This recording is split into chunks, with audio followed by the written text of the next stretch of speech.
বললেন, দেখো যদি কেউ গৌর পথে এসে, গৌর উপাসনার পথে এসে যদি কেউ মিথ্যেও বলে, তবে সেটা অপরাধ হয় না। হ্যাঁ, সেটা অপরাধ হয় না। তার প্রমাণ দিলেন জগন্নাথ লীলায়।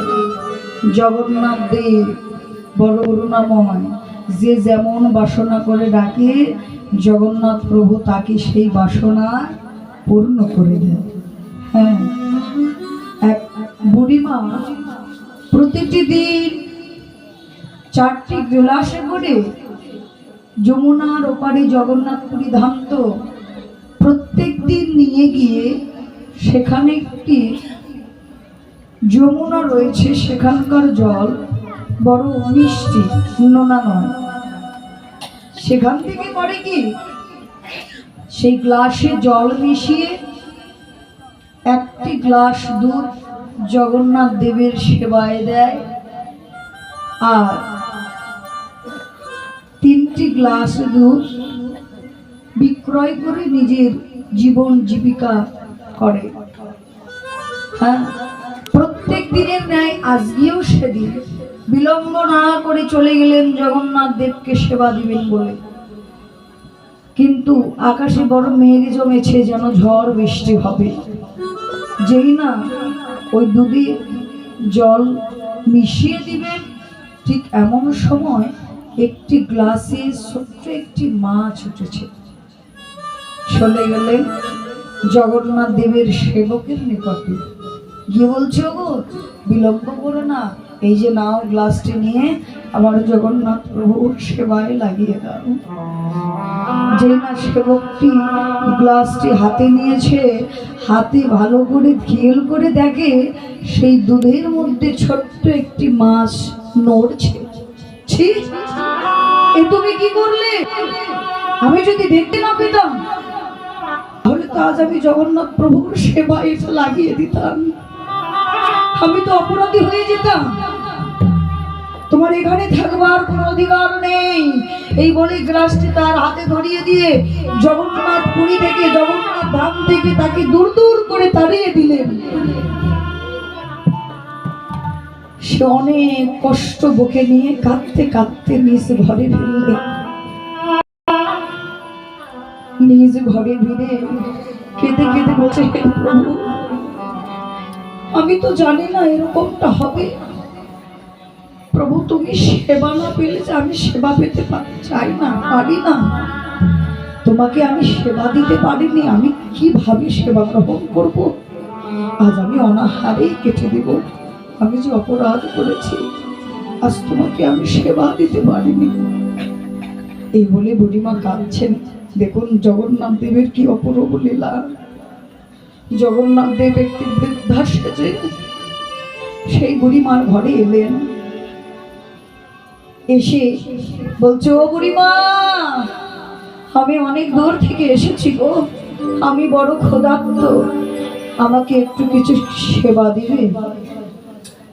বলছে, দেখো বাবা, আমি তো কাঙাল, হত দরিদ্র, তোমাকে দিবার মতো আমার কিচ্ছু নেই। তবে হ্যাঁ, জানো, একটি গ্লাসে কিছু দুধ রয়েছে, যেটি আমি জগন্নাথ দেবকে সেবা দিব বলে নিয়ে গিয়েছিলাম, কিন্তু তার সেবায় সেটি লাগেনি, আমি সেটি নিয়ে চলে এসেছি। বলছে, ও তাহলে তুমি এক কাজ করো, ওই 1 গ্লাস দুধটি একটু গরম করে জ্বালিয়ে আমার কাছে নিয়ে আসো। হ্যাঁ, নিয়ে আসলে সেই বৃদ্ধা অর্ধেক সেবা করলেন, আর কিছু সেই বুড়িমাকে দিলেন, তুমি একটু পাও। সেবা করলেন। করবার পর রাত্রি গভীর হয়েছে। ওগো, আমার বড় শীত লাগছে, তুমি আমাকে একটু চাদর দেবে?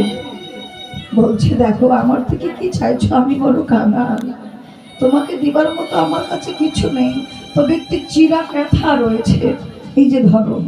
চিরা কাঁথাটি দিলেন।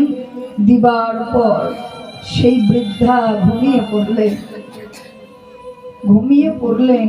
ঠিক যখন ভোরবেলা এমন সময় জগন্নাথ দেব অর্থাৎ সেই বৃদ্ধা সেই শিরা খেথাটি নিয়ে তার অঙ্গে যে মানে যখন সে পরিধান থেকে আসে সেখানকার রাজা একটি মূল্যবান চাদর জগন্নাথ দেবের অঙ্গে মরিয়ে দিয়েছেন। সেই চাদরটি বুড়িমার অঙ্গে পরিয়েছে আর চিরা কাঁথাটি সে গায়ে করে নিয়ে সেই জগন্নাথ সে পরিধামে চলে গিয়েছেন। বুড়িমা জেগে দেখে, ঘরে গিয়ে দেখে সেই বৃদ্ধা আর নেই, চারিপাশে খুঁজে দেখে আর নেই। তার অঙ্গের দিকে চেয়ে দেখে অনেক মূল্যবান একটি চাদর তার গায়ে মোড়ানো। এটা কিভাবে আসলো আমার অঙ্গে? আমার বাড়িতে তো কেউ আসেনি, তাহলে সেই বৃদ্ধা কি সেখান থেকে চুরি করে এনে আমার গায়ে পরিয়েছে? রাজা জানতে পারলে তো আমাকে মৃত্যুদণ্ড দেবে। তাই আমি বিলম্ব না করে আমি রাজাকে আগেই গিয়ে সমস্ত কিছু প্রকাশ করে বলবো।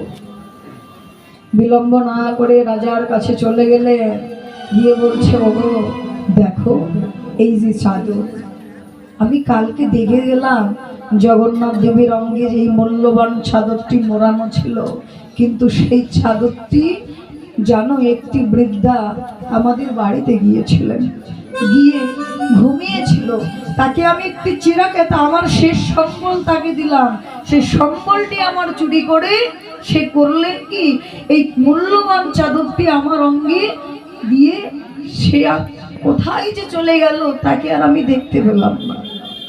ছুটে গেলেন সেবক জগন্নাথ দর্শন করতে। তার মন্দিরে গিয়ে দেখে জগন্নাথের অঙ্গে যে চাদরটি মোড়ানো ছিল সেই চাদরটি আর নেই। ছুটে এসে কেঁদে কেঁদে বলছে, ও বুড়িমা